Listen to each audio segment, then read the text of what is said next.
અંધકારના દરિયાને ઉલેચવાનો ન હોય, એને વલોવીને એમાંથી પ્રકાશ પ્રગટાવવાનો હોય. આ જ વાતને સાબિત કરી દીધી છે એક શ્રમિકના દીકરા વિમલ કુમારે. આર્થિક તંગી વચ્ચે રાત દિવસ મહેનત કરીને યુપીએસસી પાસ કરનાર વિમલ કુમાર હાલ લોકોમાં ચર્ચાનું કેન્દ્ર બન્યા છે. ગરીબ પરિવારનો દીકરો આભની ઊંચાઈને આંબી જાય એવી સફળતા મળતા પરિવારજનોની આંખોમાંથી ખુશીના આંસુ નથી સુકાઈ રહ્યા.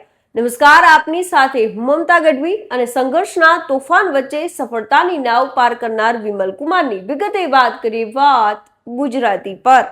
આપણે ત્યાં કહેવાય છે કે નાના માણસના સપના પણ બહુ નાના હોય છે, પરંતુ વિમલ કંઈક નોખી માટીના નીકળ્યા. રોજનું પેટીયું રડીને માંડ બે છેડા ભેગા થતા હોય એવા ઘરમાં સૌથી અઘરી ગણાતી યુપીએસસી પરીક્ષા પાસ કરીને તેમણે સાબિત કરી દીધું છે કે જો તમારા સપના મોટા હોય તો દુનિયાની કોઈ તાકાત તમને નથી રોકી શકતી. માંડ ઘરનું ગુજરાન ચાલતું હોય એવા ઘરમાં શ્રમિકના દીકરાએ પોતાના દ્રઢ નિશ્ચય અને સંકલ્પથી સિવિલ સર્વિસની પરીક્ષામાં 107મો ક્રમ મેળવ્યો છે. એટલું જ નહીં, આર્થિક તંગી વચ્ચે ઝઝૂમતા પરિવારના સપનાઓને નવી પાંખો પણ આપી છે. આકાશની ઊંચાઈને આમનાર વિમલ કુમારના ભાઈનું કહેવું છે કે તેમના પિતા હજુ પણ ઈંટના ભઠ્ઠામાં શ્રમિક તરીકે કામ કરી રહ્યા છે. પરિવારની આર્થિક પરિસ્થિતિ ખૂબ જ સામાન્ય કરતાં પણ સામાન્ય છે. તેઓ પોતે પણ રાયબરેલીમાં શ્રમિક તરીકે કામ કરીને પરિવારજનોનું ભરણ પોષણ કરતા હતા. આર્થિક મુશ્કેલીઓ હોવા છતાં પરિવારે ક્યારેય વિમલના શિક્ષણમાં ક્યારેય ઓછું નથી આવવા દીધું અને સતત તેમને પ્રોત્સાહન પૂરું પાડતા રહ્યા. જો વિગતે વાત કરીએ તો રાયબરેલી જિલ્લાના ચાંદેમો ગામમાં રામદેવભાઈ શ્રમિકનું કામ કરી પરિવાર સાથે રહે છે. તેમના નાના દીકરા વિમલ કુમારે 5મા પ્રયાસમાં યુપીએસસીની પરીક્ષા પાસ કરીને પરિવાર સહિત સમગ્ર જિલ્લાનું નામ રોશન કર્યું છે. વિમલ કુમારે 5મા ધોરણ સુધી તેમના ગામની પ્રાથમિક શાળામાં અભ્યાસ છે તે કર્યો છે. ત્યારબાદ તેમને મહારાજગંજ સ્થિત જવાહર નવોદય વિદ્યાલયમાં પસંદગી કરવામાં આવી, જ્યાં તેમણે 10મા ધોરણ સુધી અભ્યાસ કર્યો. બાદમાં વધુ અભ્યાસ માટે તેઓ કેરળ ગયા અને પછી ઉચ્ચ શિક્ષણ માટે દિલ્હી ગયા.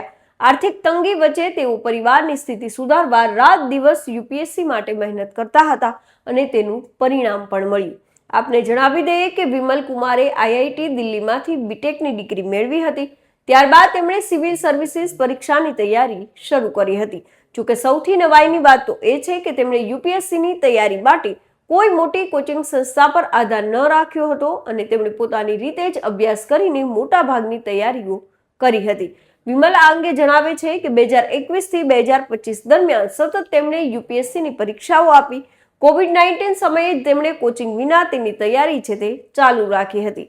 તે તેના પહેલા પ્રયાસમાં ઇન્ટરવ્યુ સુધી પહોંચીને અંતિમ પસંદગીમાં તેઓ નિષ્ફળ ગયા હતા. જોકે તેમણે હાર ન માની અને તેના 5મા પ્રયાસમાં ઇન્ટરવ્યુ પાસ કરીને ઓલ ઇન્ડિયા રેન્ક 107મો મેળવ્યો છે. સફળતા મેળવનાર વિમલ કુમારનું કહેવું છે કે નિયમિત અભ્યાસ, શિસ્ત અને સમયનો યોગ્ય ઉપયોગ સફળતાની ચાવી છે.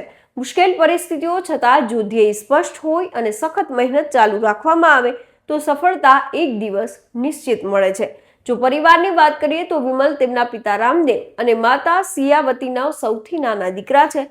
તેમના મોટા ભાઈ પુષ્પેન્દ્ર પણ શ્રમિક કામ કરે છે, જ્યારે તેમના નાના ભાઈ સ્થાનિક બેંકમાં કોન્ટ્રાક્ટ તરીકે કામ કરે છે. તેમને 2 બહેનો છે, મીરા અને આરતી, જેઓ બંને પરિણીત છે અને બંને ભાઈઓ પણ પરિણીત છે.